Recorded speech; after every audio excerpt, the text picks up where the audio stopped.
നമ്മളെ ഹനുമാൻഗഡി ക്ഷേത്രത്തിൽ നിന്ന് നടന്നു വരുമ്പോൾ ഇങ്ങനെ ഒരു ബോർഡ് കാണാം കണ്ടോ. ഇനി നമ്മൾ പോകുന്നത് ലതാ മങ്കേഷ്കർ ചൗക്കാണ്. അത് നമുക്ക് നേരെ നേരെ കിടക്കുന്ന റോഡിൽ കൂടെ ഏകദേശം ഒരു 1.5 കിലോമീറ്റർ ഉണ്ട് ഇവിടുന്ന്. അത് ഈ അയോധ്യ ഡാം റോഡിന്റെ സൈഡിൽ തന്നെയാണ്. അപ്പം നമുക്കിനി അടുത്തത് അങ്ങോട്ട് പോവാമേ. ഇവിടെ കണ്ടോ ഇതുപോലെ ഒത്തിരി സ്വീറ്റിന്റെ സ്റ്റാളുണ്ട്. ഇതിനകത്ത് ഭൂരിപക്ഷം ലഡൂസ് ഉണ്ടാക്കുന്നതെന്ന് പറഞ്ഞാൽ അരി കൊണ്ടാണ് കേട്ടോ. ഞാൻ കഴിഞ്ഞ ദിവസം കഴിച്ചു നോക്കിയായിരുന്നു. നമുക്ക് പൂരിക്ക് ഒരു പ്ലേറ്റിന് 50 രൂപ, 2 പൂരിയും സബ്ജിയും 50 രൂപ. ഇതുണ്ടോ ഇവിടുന്ന്, ഇതുണ്ടോ നേരെ ആ കിടക്കുന്നുണ്ടല്ലോ, അതുവഴിയാണ് സരയൂ ഘട്ട് പോകുന്നത്. അപ്പോൾ നമുക്ക് നേരെ അങ്ങോട്ട് പോവാം. അതുപോലെ തന്നെ വീണ ചൗക്ക് എന്ന് പറയുന്ന ഒരു സ്ഥലം കൂടി ഉണ്ട്. ഒരു വീണ ഇങ്ങനെ അതിൻ്റെ ഒരു സ്റ്റാച്ചു പ്രതിമ ഉണ്ടാക്കി വെച്ചിട്ടുണ്ട്. അപ്പോൾ നമുക്ക് അതും കൂടെ കാണാം. Lucknow 140 kilometre, Gorakhpur 138, Ayodhya airport 15 kilometre. ഇതുണ്ടോ അടിപൊളിയാണ്, സൂപ്പർ. ഇത് അയോധ്യ റോഡില്ലേ അതിൻ്റെ ലാസ്റ്റിലാണ്.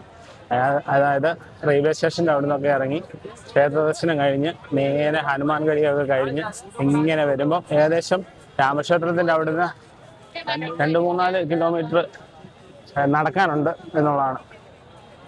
ശരിക്കും നല്ല സൂപ്പറായിട്ടുണ്ട്. ഇതുണ്ടോ ആ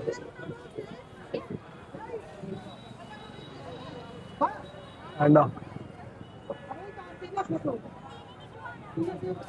ഇത് ശരിക്കും ഒരു ഫോട്ടോ പോയിന്റ് കൂടെ ആണ്.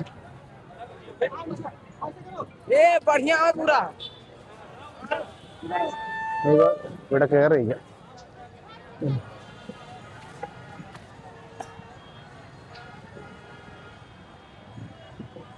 കൊള്ളാം, നന്നായിട്ട് ചെയ്ത് വെച്ചിട്ടുണ്ട്, അടിപൊളി.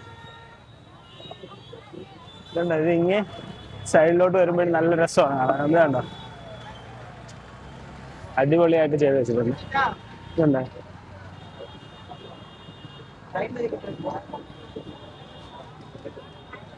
കൊള്ളാം, മനോഹരമായിട്ട്.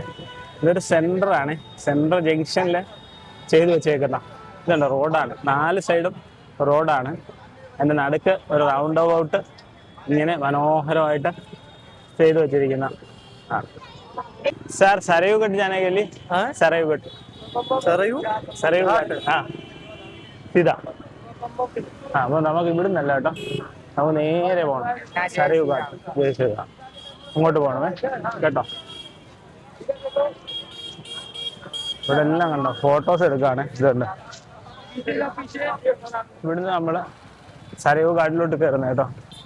ഇതുണ്ടോ എന്ത് രസമാണ് നോക്കി, അടിപൊളി. പഴയകാല ബിൽഡിങ്ങുകളും അതുമൊക്കെ ഉണ്ട്. ഇതാണ് സരയൂ ഘട്ട്.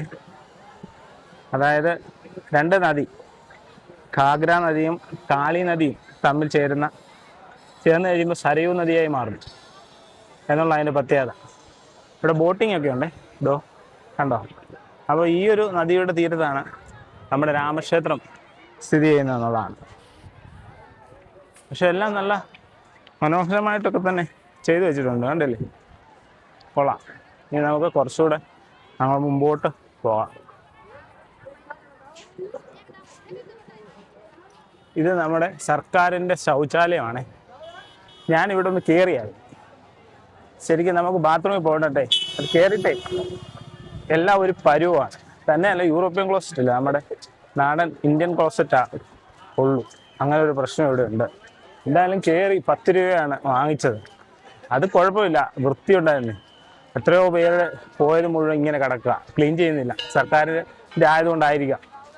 വരുന്നവരെ ഒന്ന് ശ്രദ്ധിച്ചോണം, കഴിവതും കയറാതിരിക്കാൻ ശ്രമിക്കുക. ഇതുണ്ടോ നല്ല രസമുണ്ട്. ഇനിയിപ്പോൾ ഇവിടെ ഇങ്ങനൊരു ഗാർഡൻ പോലെ ചെയ്ത് വെച്ചേക്കുവാണ്, സരയൂ ഘാട്ടേ ആയിട്ട് ചെയ്തേക്കാണ്. നമുക്ക് അങ്ങോട്ടൊന്ന് ചെല്ലാം. ഇത് കുറേ സ്ഥലമായിട്ടാണ് കേട്ടോ. ഇതുണ്ടോ പഴയ പൗരാണിക കെട്ടിടങ്ങളും ഒക്കെ ഉണ്ട് കണ്ടോ.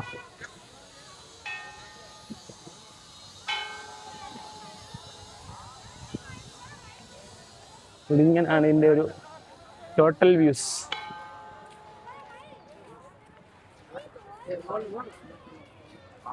ഇനി നമുക്ക് അവിടെ സരയൂ നദിയുടെ ആ ഘാട്ടിൻ്റെ അവിടോട്ട് പോകാം. ഇഷ്ടം പോലെ നടക്കാനുണ്ട് കേട്ടോ. നല്ല വെയിലൊക്കെ ഉള്ള സമയമാണെന്ന് പെട്ടുപോകും. ശരിക്കും ഇത് കണ്ടോ, അവിടുന്ന് ആ നദിയിൽ നിന്ന് വെള്ളം ഇവിടോട്ട് ഇട്ടിട്ട് ഇവിടെ കൃത്രിമമായിട്ടൊരു ഘാട്ട് ഉണ്ടാക്കിയെടുത്തേക്കുന്ന കേട്ടോ. ഇത് നോർമലായിട്ടുള്ള ഫ്ലോ അല്ല നദിയുടെ, പുതിയതായിട്ട്.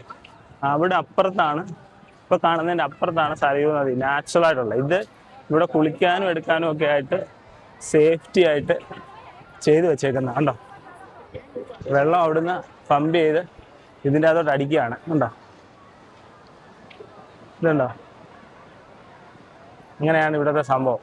അതിനുശേഷം ഇതിങ്ങനെ രണ്ട് സൈഡും പടവുകളൊക്കെ കെട്ടിയിട്ട് കണ്ടോ കുളിക്കാൻ വേണ്ടിയിട്ട് ചെയ്തു വെച്ചേക്കണം കണ്ടോ. അടിപൊളി. ഇതാണ് ഇവിടെ നിന്നുള്ളൊരു ടോട്ടൽ വ്യൂ കേട്ടോ. പാലമുണ്ട്, പാലത്തിൽ കൂടെ നമുക്ക് അക്കരെ ഇക്കരെ പോവാം. ഇതുണ്ടോ,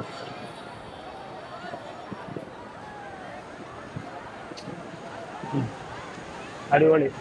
എല്ലാരും കുളിക്കുകയാണ്. ഇതുണ്ടോ, ഇതാണ് ഇവിടെ നിന്നുള്ള ടോട്ടൽ വ്യൂ കേട്ടോ. കണ്ടോ, ഇങ്ങനെയാണ് നമ്മുടെ സരയൂ ഘാട്ടും സരയൂ നദിയും കൃത്രിമമായി നിർമ്മിച്ചിരിക്കുന്ന സരയൂ ഘാട്ടും എല്ലാം കണ്ടോ. ഇതാണ് അടിപൊളി. പഴയ ബിൽഡിങ്ങുകളാണ്, കുരങ്ങുകൾ ഇഷ്ടം പോലെ ഉണ്ട്. ഇതുണ്ടോ, എല്ലാരും കുളിക്കുകയും വസ്ത്രം മാറാനും എടുക്കാനും ഒക്കെ ഉള്ള ഇതുണ്ടോ.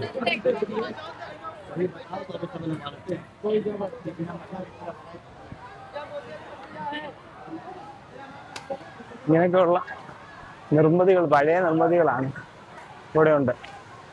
കൂടാതെ ഇത് ആധുനികമായിട്ട് നിർമ്മിച്ചേക്കുന്നതാണ് കണ്ടോ. അതുപോലെ വസ്ത്രം മാറാനൊക്കെയുള്ള, സ്ത്രീകൾക്ക് വസ്ത്രം മാറാനുള്ള സൗകര്യങ്ങളും ഒക്കെ എടുത്തു വെച്ചിട്ടുണ്ട്. എന്തായാലും നല്ല രസമുണ്ട്, മനോഹരമായിട്ട് ചെയ്തു വെച്ചു. ഇനി അങ്ങോട്ടുണ്ട് കേട്ടോ, ഏകദേശം ഒരു 1/2 കിലോമീറ്റർ ദൂരം ഇനിയും നമുക്ക് ഈ ഘട്ടിക്കൂടെ നടക്കാൻ വേണ്ടിയുണ്ട്. ഒരു സൈഡിലെല്ലാം പലതരത്തിലുള്ള ഷോപ്പുകൾ ഒക്കെ ഉണ്ട്. ബലൂൺസ് പിന്നെ ഇവിടെ ഇങ്ങനെ കയറ്റി വെച്ചിട്ടുണ്ട്. നമുക്കിങ്ങനെ ഇതിൻ്റെ മുകളിൽ കയറാമേ, കയറി നോക്കാം. ഇതുണ്ടോ, കയറി നിന്ന ബാൽക്കണി പോലെ നമുക്കെല്ലാം കാണാമേ. ഇതുണ്ടോ, ഇങ്ങനെ ഒത്തിരി ഉണ്ട്, അവിടെ എല്ലാം ചെയ്ത് വെച്ചിട്ടുണ്ട്. സത്യത്തിൽ ഇത് ആരതി നടക്കുന്ന ഒരു സ്ഥലമാണ് അത് കേട്ടോ. ഇതുണ്ടോ, സരയൂ ആരതി നടക്കാറുണ്ട് ഇവിടെ. ഇതുണ്ടോ, ഇവിടെ ആ ഒരു സംഭവം കണ്ടോ, അവിടുന്ന് വെള്ളം ഫിൽറ്ററാക്കി നെറ്റ് വെച്ചിട്ടേ അഴുക്കൊന്നും ഇല്ലാത്ത രീതിയിൽ ഇങ്ങനെ വെക്കുക. അത് നദി വിടുക, അടുത്ത വെള്ളം അടിച്ചു കയറ്റി ഇങ്ങനെ ഇട്ടേക്കുക. ഇതാണ് ഇതിൻ്റെ ടോട്ടൽ ഒരു വ്യൂസേ കണ്ടോ. അടിപൊളി, കൊള്ളാം. കണ്ടോ, ഈ സരയൂ കാട്ടിൽ തന്നെയാണ് പിന്നെ വീണ സ്റ്റാച്യു എല്ലാം ഉള്ളത്. അപ്പം അയോധ്യ മന്ദിരത്തിൻ്റെ മുമ്പിൽ കൂടെയുള്ള അയോധ്യാധാമ റോഡ് വഴി വന്നാൽ എല്ലാ സ്ഥലങ്ങളും, പ്രധാനപ്പെട്ട എല്ലാ സ്ഥലങ്ങളും ആ റോഡിൻ്റെ സൈഡിൽ തന്നെയാണ് കേട്ടോ. ദശരഥ് മഹൽ, കനക് മന്ദിര, ഹനുമാൻ ഗഡി, സരയൂ ഘട്ട്, വീണ ചൗക്ക്, അങ്ങനെ രാം മന്ദിര എല്ലാം ഒറ്റ റോഡാണ് കേട്ടോ. അയോധ്യാധാം റോഡിൻ്റെ ഇരു സ്ഥലങ്ങളിലുമായിട്ടാണ് ഒരു 4-5 കിലോമീറ്റർ നീളമുള്ള ഈ ഒരു റോഡ് സൈഡിൽ കൂടെ വന്നാൽ നമുക്ക് ഈ സ്ഥലങ്ങളെല്ലാം സന്ദർശിച്ചു പോകാൻ സാധിക്കും. അപ്പം അതുകൊണ്ട് തന്നെ ഒരു പേടിയോ ഭയമോ ഒന്നും വേണ്ട, എല്ലാം അടുത്തടുത്ത് തന്നെ ഉള്ള സ്ഥലങ്ങളാണ്. എല്ലാം നമുക്ക് ഒരു ദിവസം കൊണ്ട് സന്ദർശിച്ച് പോകണമെങ്കിൽ പോകാവുന്നതേ ഉള്ളൂ. പക്ഷേ വേറൊരു കാര്യമുണ്ട്, 2 ദിവസമായിട്ട് വരികയാണെങ്കിൽ ഇച്ചിരി നമുക്ക് ഫ്രീ ആയിരിക്കും. കാരണം ഈ സ്ഥലങ്ങളെല്ലാം നമ്മൾ നടന്നു പോകണമുള്ളതുകൊണ്ട് ഭയങ്കര ബുദ്ധിമുട്ടാണ്. വെയിലൊക്കെ ഉള്ള സമയമാണെങ്കിൽ കുറച്ച് ബുദ്ധിമുട്ടായിരിക്കും. ഇപ്പോൾ ഒരു 2 ദിവസത്തെ പ്ലാനിൽ അയോധ്യയ്ക്ക് വരുവാണെങ്കിൽ നമുക്ക് സുഖമായിട്ട് ഇവിടുത്തെ എല്ലാ പ്ലേസും കണ്ട് എൻജോയ് ചെയ്ത് പോകാൻ സാധിക്കും. ഇതുണ്ട്, ഇപ്പൊ ഈ കാണുന്നതാണ് അയോധ്യ ഡാമിന്റെ അവിടുന്ന് രാമക്ഷേത്രവും ഹനുമാൻ ഗഡിയൊക്കെ സന്ദർശിച്ചിട്ട് വരുന്ന റോഡാണ്. അത് നേരെ വരുന്ന ഇവിടോട്ടാണ്, ഈ ഒരു ജംഗ്ഷനിലാണ് വരുന്നത്. ഇവിടുന്ന് വലത്തോട്ട് പോകുന്ന സ്ഥലത്താണ് സരയൂ ഘാട്ടുള്ളത്. ഇനി ഇത് നേരെ നമുക്ക് റെയിൽവേ സ്റ്റേഷൻ പോകാൻ സാധിക്കും അതുവഴി.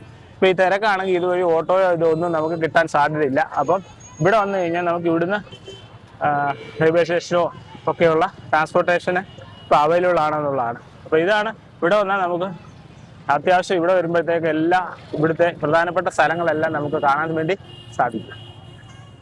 നമ്മൾ അവിടെ നിന്ന് ഇങ്ങോട്ട് വരുമ്പോൾ കണ്ടോ, ശ്രീരാമൻ്റെ അമ്പും വില്ലും ഒരു ആർച്ചിൽ ചെയ്തു വെച്ചേക്കാണ്. നല്ല രസമുണ്ട് കണ്ടോ. ഇതെല്ലാം അവിടെ കെട്ടി അരച്ച് വെച്ചേക്കുവാ ഇന്നലത്തെ ആ ഒരു ഉത്സവത്തിൻ്റെ പ്രമാണിച്ചിട്ട്. ഗൈസ്, ഇതാണ് സരയൂ ഘാട്ട് അയോധ്യയിൽ. ഓക്കെ, അപ്പം അടുത്തൊരു വീഡിയോ ആയിട്ട് കാണാം. Bye bye.